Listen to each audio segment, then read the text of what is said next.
Good morning, children. Our today's topic is thalassemia. Actually, this is the topic of chapter 5, Principle of Inheritance, but it was left at that time, so I am taking it up now. So, first of all, how to define the thalassemia?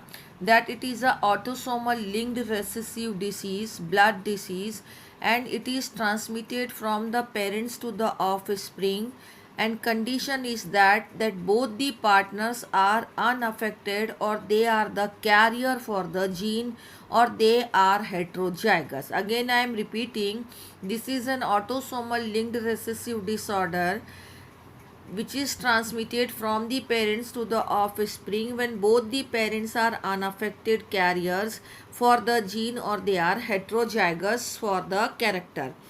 Now, what are the causes of the disease? Cause of the disease is the mutation or deletion of the gene which is responsible for the formation of globin chains, alpha and beta chains. Actually, in hemoglobin, globin is a protein which is made up of two polypeptide chains, alpha and beta polypeptide chain. If any mutation or deletion takes place in the gene responsible for the formation of alpha and beta polypeptide chain, then it results into the thalassemia, or in the, you can say, the alpha and beta chains synthesis will get reduced. Now what is the effect? Effect is that if this gene will get mutated or deleted, then it will result into the abnormal hemoglobin molecule which will lead to the anemia, and this only is the characteristics of this disease, that anemia, it will cause less formation of hemoglobin, or abnormal hemoglobin which is formed will result into anemia in thalassemia.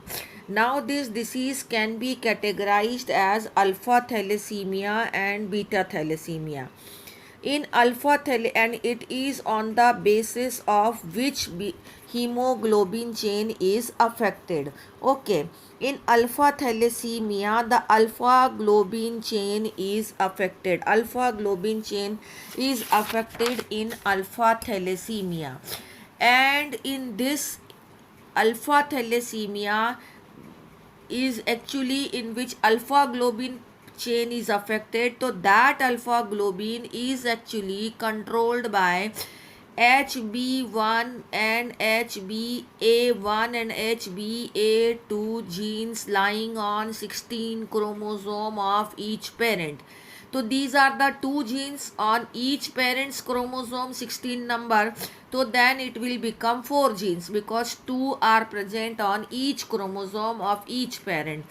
So it is observed when the mutation occurs in one or the more number of genes out of these 4 genes, then it will result into the defect in the alpha globulin chain. The more the gene is affected, more less alpha globulin molecule will produce. It will result into alpha thalassemia. It is actually a anemia. Now we come to beta thalassemia. Beta thalassemia is the in which the beta globulin chain is affected. For beta globulin, the gene is a single gene HBB which is lying on the 11 chromosome number 11 of each parent. So one gene on each parent chromosome, that means it will become 2 genes. So this beta thalassemia occurred due to the mutation of one or both the genes, means genes for both the parents. So this will result into the less formation of beta globulin, result into beta thalassemia. Now the one more question can be framed on this topic, that what is the difference of thalassemia and sickle cell anemia, because both the disease are of the blood. So thalassemia is a quantitative problem of synthesizing too few globin molecule, मतलब globin molecule बहुत कम बनता है मात्रा में, तो quantitative problem हो गया. Or this is a sickle cell anemia is a qualitative problem of synthesizing incorrectly functioning globins, or not globulin, globin.